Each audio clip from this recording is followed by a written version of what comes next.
जय योगेश्वर बालमित्रांनो, माझा या चॅनलवर उपक्रम चालू करण्याचा हाच प्रयत्न आहे की आपली संस्कृती आपल्या बालकांना समजली पाहिजे, त्यांना सगळं त्याचं ज्ञान झालं पाहिजे.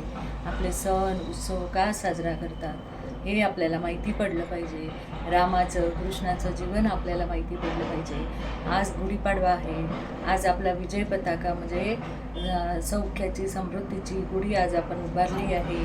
गुढी म्हणजे गुढीपाडव्याचं म्हणजे काय, आपल्या मराठी वर्षाची सुरुवात. आणि हे 3.5 मुहूर्तापैकी एक मुहूर्त आहे. जसं अक्षय तृतीया, गुढीपाडवा, दसरा आणि दिवाळीचा पाडवा, या 4 मुहूर्ताला कुठलंच ब्राह्मणाचं पंचांग किंवा विचारावं लागत नाही, असे हे शुभ दिवस आहेत. आणि या शुभ दिवसामध्ये आपण कुठल्याही चांगल्या कामाची, चांगल्या बिझनेसची, चांगल्या गोष्टीची आपण सुरुवात करू शकतो. असा हा 3.5 मुहूर्तापैकी एक मुहूर्त म्हणजे गुढीपाडवा आहे. या दिवशी ब्रह्मदेवाने सृष्टीचं निर्माण करून ब्रह्मध्वज म्हणजेच गुढी आहे. तर आणि त्याला असा इतिहास आहे की शालिवाहन नावाचा राजा होता आणि त्यांनी मातीच्या पुतळ्यांवर पाणी शिंपडून मातीच्या सैन्यावर पाणी शिंपडून त्या सैन्याला युद्धाला तयार केलं होतं. पण याचा जर खरा आपण अर्थ घेतला तर मातीच्या पुतळ्यावर पाणी शिंपून थोडीच काही होणार आहे.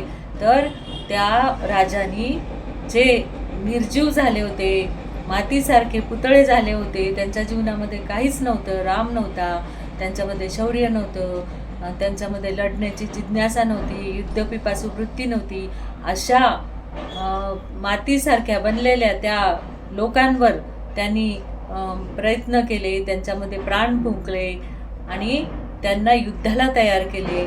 म्हणून आपण म्हणतो की मातीच्या पुतळ्यावर खरोखर होणार नाही, तर त्यांच्यामध्ये शौर्य भरलं आणि मग ते सैन्य युद्धाला तयार झालं. असं हे त्याच्या मागचा उद्देश आहे.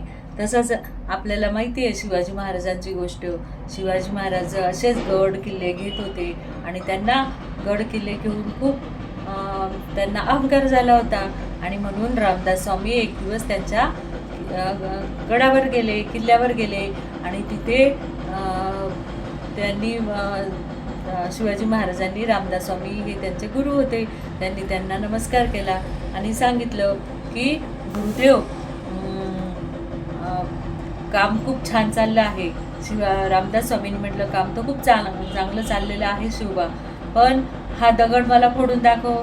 आणि त्यांनी जेव्हा तो दगड फोडून दाखवला तेव्हा त्या दगडामधून एक बेडूक निघालं आणि त्या बेडकाकडे पाहून रामदास स्वामींनी त्या शिवाजी महाराजांना विचारलं की शिवाजी, या बेडक्याचं पण उदरभरण तूच करतोय का?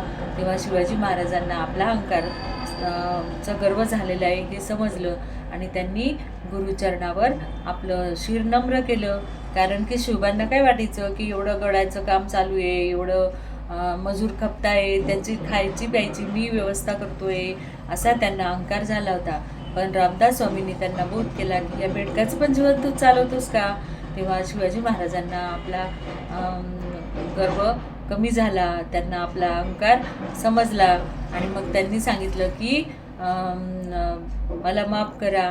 आणि मग शिवाजी महाराजांना त्यांना रामदास स्वामींना सांगितलं की हे आजपासून हे राज्य तुमचं. आणि मग रामदास स्वामींनी ते राज्य शिवबांना त्यांनी सांगितलं की तू आजपासून जर मला हे राज्य देशील तर मग तू ही माझी जोळी घे.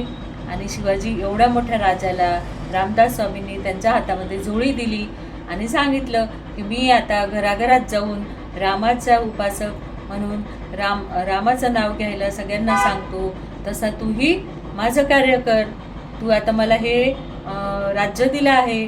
तेव्हा शिवाजी महाराजांनी खरोखर ती जोळी घेतली आणि त्यांना नमस्कार केला. पण रामदास स्वामी बोलले की शिवबा, हे मला तुझं राज्य नको आहे. तेव्हा शिवाजी महाराजांनी सांगितलं की स्वामी, हे राज्य आता माझे नाही, हे मी तुम्हाला दान दिलं आहे, तेव्हा आता मी हे माझं राज्य म्हणून नाही तर श्रींचं राज्य म्हणून मी याचा स्वीकार करेल. आणि मग त्यांनी रामदास स्वामींनी परत त्यांच्याकडून आपली जोळी घेतली आणि त्यांना सांगितलं की शिवबा, तू जे कार्य करतो ते खूप महान कार्य आहे, तू असंच कार्य कर आणि आपल्या देशाचं नाव लौकिक कर. आणि रामदास स्वामी तिथून निघून गेले. तसंच